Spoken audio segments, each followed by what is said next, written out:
What is up, everyone? Renfail here, and we are back with another Baldur's Gate 3 video. Today we're going to be walking through one of my favorite parts of character creation and just understanding the lore of any game that I'm playing, which is the races. Specifically, I want to talk about what we know so far as we're leading up to launch and what we're going to be looking forward towards playing once the game comes out for the first time. So if you've never played 5th edition D&D, you've never touched Forgotten Realms, you've maybe dabbled your feet in Baldur's Gate 3, but you don't really understand all of the lore and or you're someone completely new to things, that's what this video is here for. We're going to be talking through what race should I play? What race should I be planning to start the game with so that you can have everything ready to go for launch day? Because I'm telling you, Forgotten Realms, it's almost here. The Sword Coast, like, we are going back, everybody. All these years later, we are going back, and I am so excited. So, if that all sounds like fun to you, like, subscribe, and hit that bell icon so you never miss an update. Let's dive into the video because we are going to be exploring all the races today and figuring out what we're going to be playing at launch of Baldur's Gate 3. Alright, it is time to talk all the various races in the game, and of course looking at the sub-races for each one of these to understand exactly what you're going to be getting in terms of features, any pros and cons, so on and so forth. There are, at least as of this recording, which is, I think we're, 3 months out from launch, a little bit less than that, there are 9 races in the game. Elf, Human, Half-Elf, Tiefling, Githyanki, Halfling, Drow, Dwarf, and Gnome. Now, I don't know that I've seen anything about whether or not they're adding additional races to the game. I think I saw something the other day that they said they're adding more classes to the game, but this might be it. I'm not entirely sure. Of course, there's always the chance that later on down the pipeline, as they add content to the game and do DLCs and everything else, that they add new stuff in. But for now, this is what they are launching with, from what I can tell. And out of these, I've always had a preference to playing elves, but I tend to play rangers. This is the funny thing. I said to myself the other day, I'm not going to play a ranger this build. I'm also not going to play a bow rogue. I want to do something different. And I was sitting here thinking about a druid last night, and which is probably going to be an elf. So I tend to lean towards the elf side of things. But you choose male, female, it does not matter. But you have sub-races here, and this is the stuff that you'll want to pay attention to. So, looking at the elves first, it says, heirs of the mystical Feywild, the high elves value magic in all its forms, and even those who do not study spellcraft can manipulate the weave.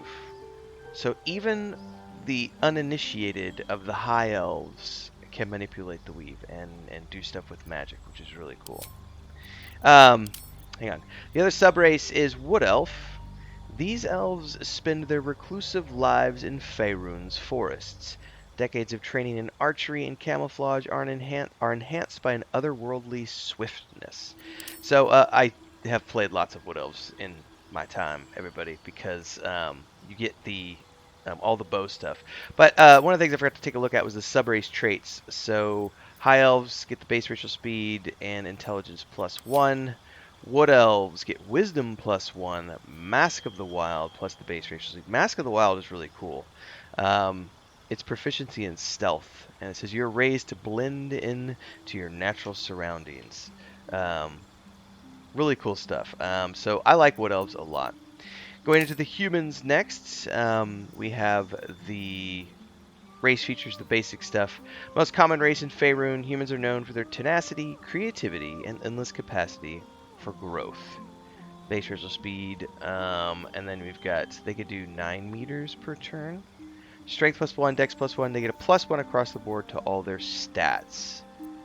Makes them fairly run-of-the-mill. Like, I think the good phrase for most human builds is going to be, especially if you go with something that's utility, jack of all trades, master of none, because you have this innate sort of skill at a lot of different things, but at the sacrifice of being really good at one. So like elves is an example, with the plus dex, you can let's say, have 20 decks, and a human might only ever have 16 max. You know, like there's those types of things to look at. But humans are great for like a general build, or if you don't want to deal with the nuances of being an elf or a dwarf or, you know, any of the other races here in the game. Half-elves, it says a touch of the Feywild remains in half-elves with the high half-elf bloodline. And even those untrained in magic possess a hint of wild power. This is one of the coolest things I could see in the previous generations of half-elves. It was just half-elf. You know, there was no like specialness given to sub-races between, and I'm talking years and years and years ago. So over time, as D&D has developed, we've gotten the ability to choose the type of elf who was the heritage that you draw from, and they're starting to add things like half dwarves and half gnomes and so on and so forth, which is really cool. We've had half orcs for a long time. You know, it only made sense that we started getting the rest of these.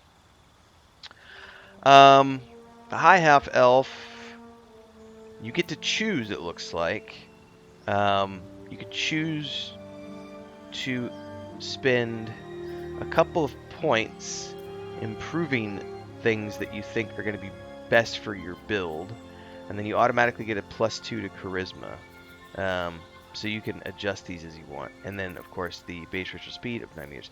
But then there's also the wood half elf. It says like their wood half elf, like the wood elf parent, these half elves have quick in stride and an eye for stealth. Yet many break away from isolation in Faerun's forests to explore the rest of the realm.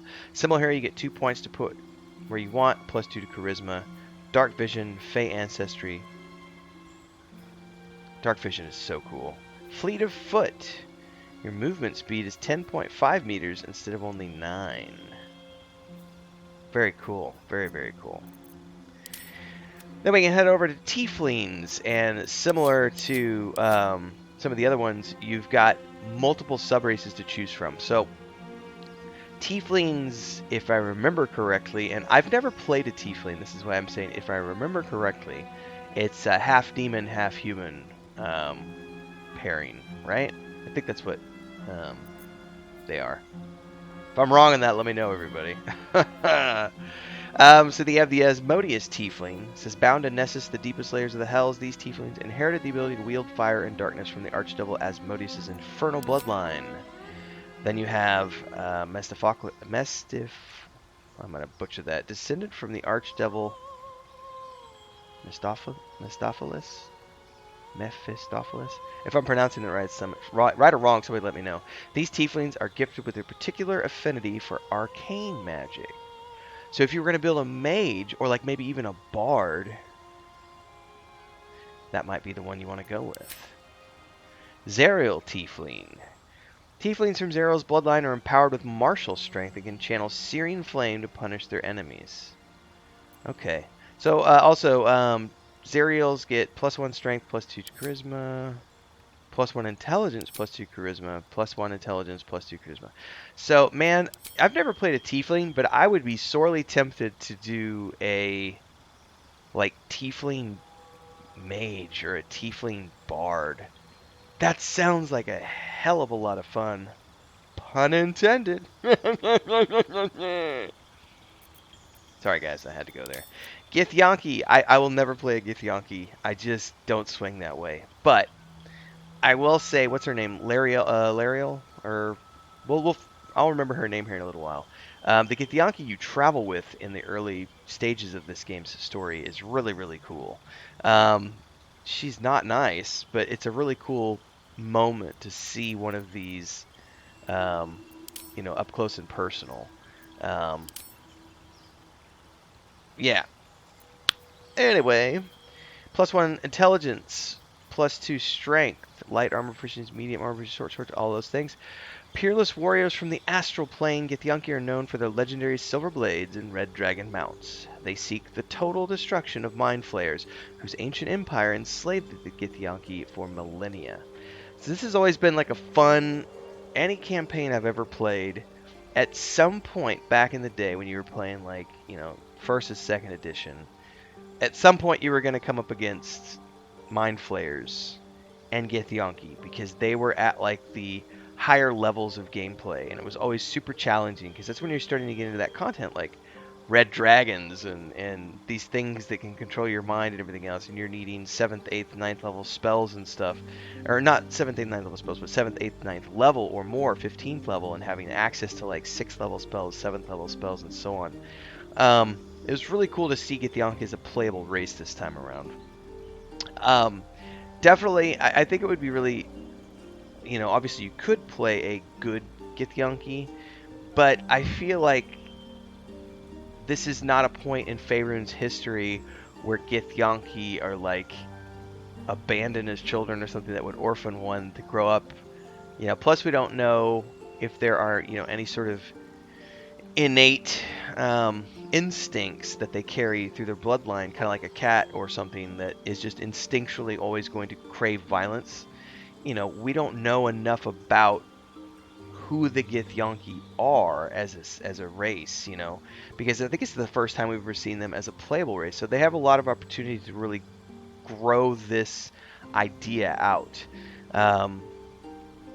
Really cool stuff here. I won't ever play one because I don't like to play evil characters, but I feel like this would be a great character to go through as sort of, you're not evil, but you're definitely just like, you're so focused on the mission.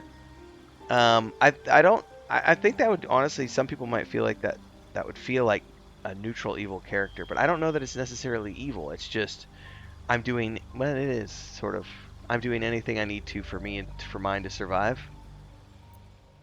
Commercial time, everyone. Huge shout out to the Guild Champions, who are our highest tiered membership here on YouTube. We've got Bubbalonia, Ancient Entity, Crazy's Relative, Remy D. Thanks so much for your support here on the channel. And of course, to all of our members who help keep me full time here on YouTube. Thanks so much for your support, for being here, for checking in. Don't forget to like, subscribe, hit that bell icon, super chat any live streams or premieres you see, super thanks any video uploads you see. Don't forget YouTube Shorts in that category as well. And hopefully, we'll see you in the next live stream. Don't forget the Discord. Links are down below. Let's get back to the video.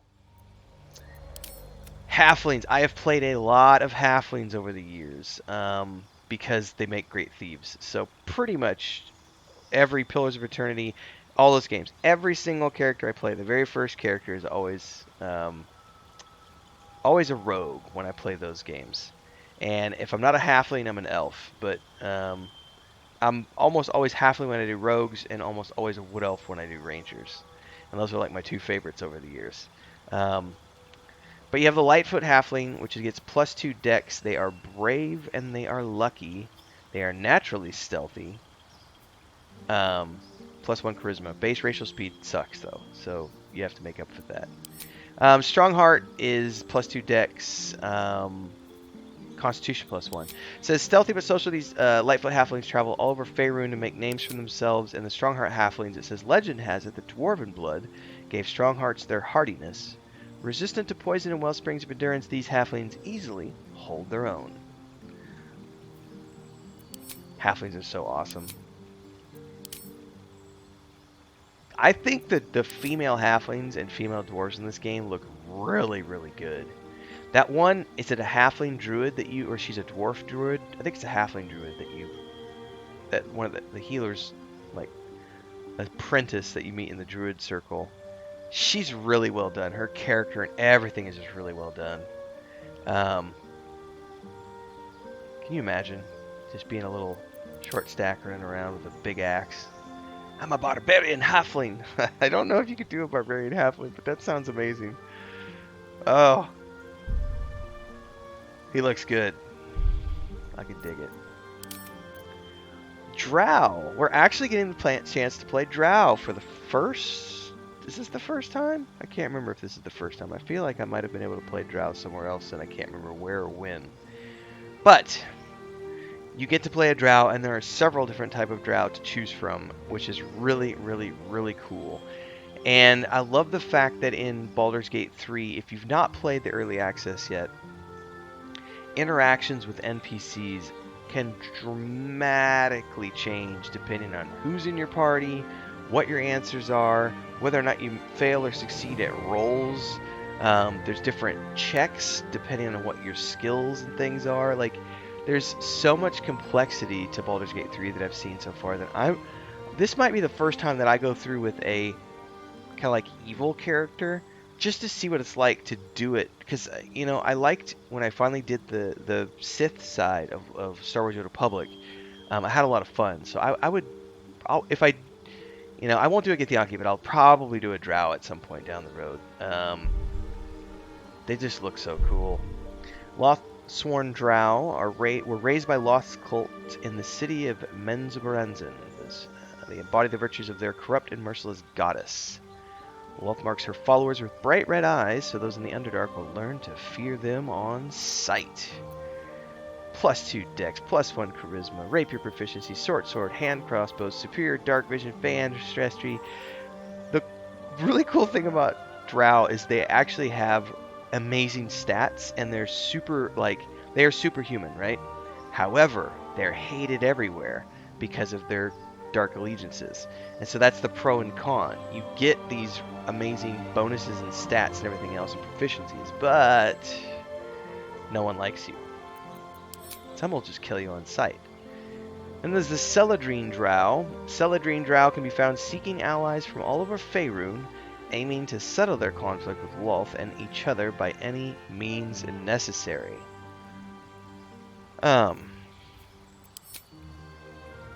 It's cool stuff, guys. The Drow are pretty awesome.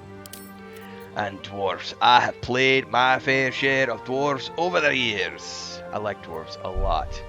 Anytime I play a tanky build, I am happy to play a dwarf. Gold dwarves. These dwarves are known for their confidence and keen intuition. The cultures of their deep kingdom values family ritual and fine craftsmanship. Dwarven resilience. Constitution. Dwarven toughness. Your hit points increase by 1 and increase by 1 every time you gain a level. That's pretty cool. Wisdom +1.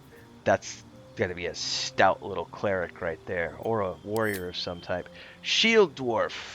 Great losses in ancient wars against goblins and orcs have led these dwarves to adopt a cynical mindset, but they will endure anything to restore their ancestral homelands.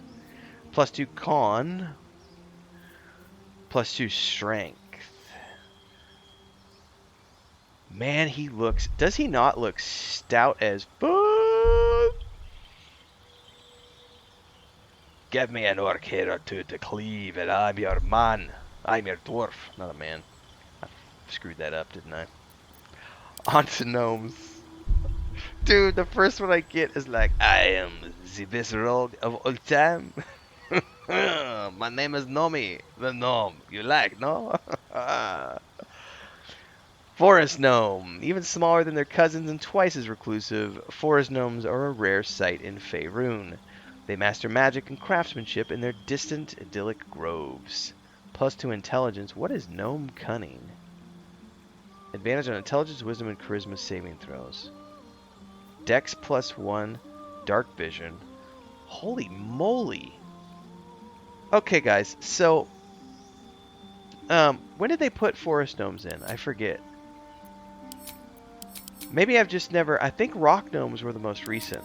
Hold this thought. I'm literally sitting here this whole time thinking I'm going to roll an elf druid, right, for my first playthrough. I don't think I'm going to do an elf. I don't think I'm going to do an elf. I think I'm going to do a forest gnome, everybody. I think I'm going to do a forest gnome druid.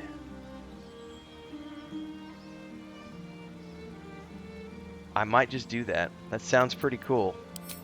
Deep gnome. More guarded than their surface cousins, deep gnomes survive in the Underdark with dark vision and skillful stealth. There's a typo in skillful. Listed in L. +2 intelligence and dex.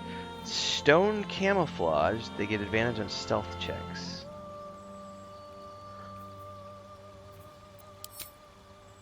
And finally, rock gnomes. Most commonly seen gnomes on Faerun's surface. Rock gnomes are named as such for their hardiness and affinity for metal. +2 constitution, along with intelligence. They have artificer's lore. Add twice your proficiency bonus to history checks, so they're history buffs. That's cool. That's really cool. Well, that's it, everyone. We have just walked our way through the various races of Baldur's Gate 3. It's given me some more ideas of what I want to play for my druid at launch. I'm going to have to sit and have an actual sit-down, long think about that as we march our way towards the launch date of Baldur's Gate 3. Hopefully, you've learned a little bit more about the classes, or more importantly, pick the class that you're going to play at launch.